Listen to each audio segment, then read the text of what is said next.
Hey y'all, thanks for stopping by. So I'd like to talk today about the idea of general striking. That has been trending for the past couple of days for reasons that are honestly kind of unfortunate, but I'll get to that later.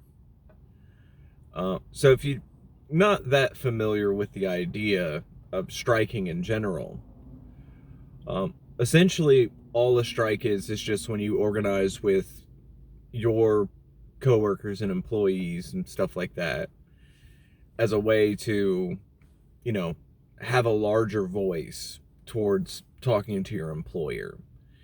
Most of the time with those kind of strikes, they're going to be for, working conditions are bad, pay's bad, something's bad, where people realize that it would be better to, not work the job and find a new one than keep working that job.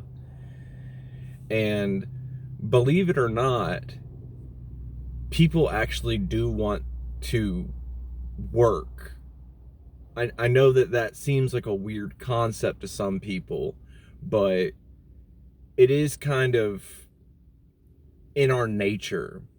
And I realize, naturalistic fallacy, whatever. I'm gonna be honest with you, I don't care. It is, we're not meant to just sit and be sedentary. Now, your job can be a sitting type of job, but the idea of just doing nothing, we aren't really built for that. I feel like that would cause bigger issues with people just sitting at home. Um, we want to go out and do stuff. We want to participate in the world around us. So, when it comes to a general strike, though, this isn't just going to be dealing with your workplace or your section of your workplace, even. General strikes are going to be something that affects entire sectors. Potentially could be the entire public working force who just doesn't show up for work. That's not a good idea. General strikes are not a good idea. Not because the idea isn't good.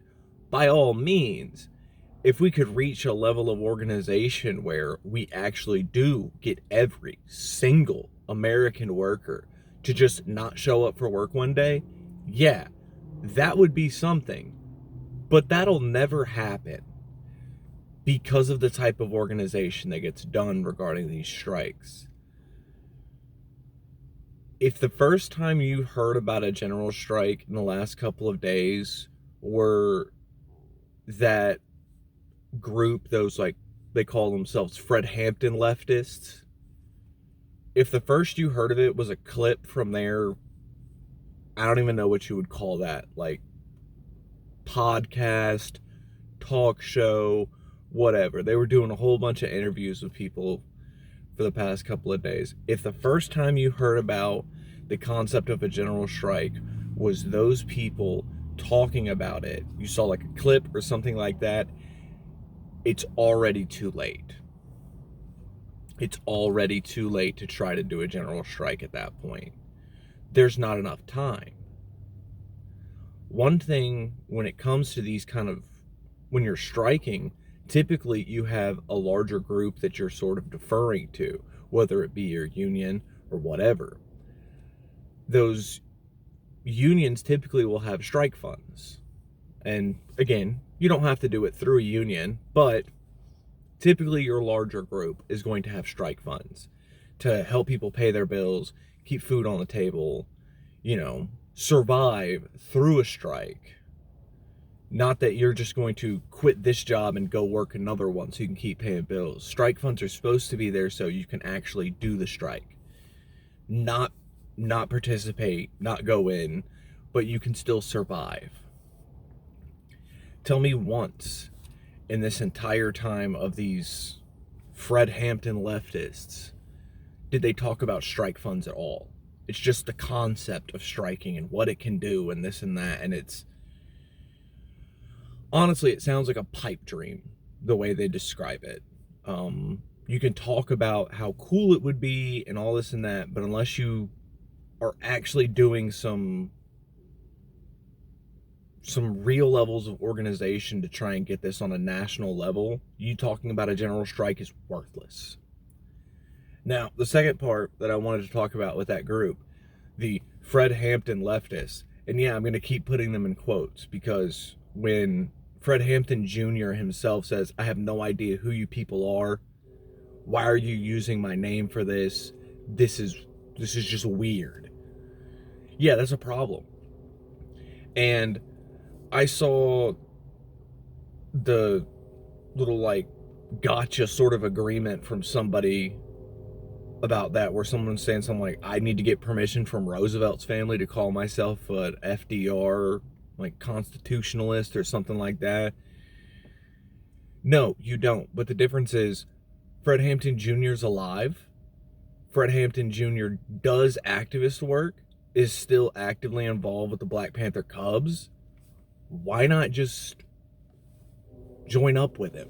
Why not just combine forces together? Why ignore the guy?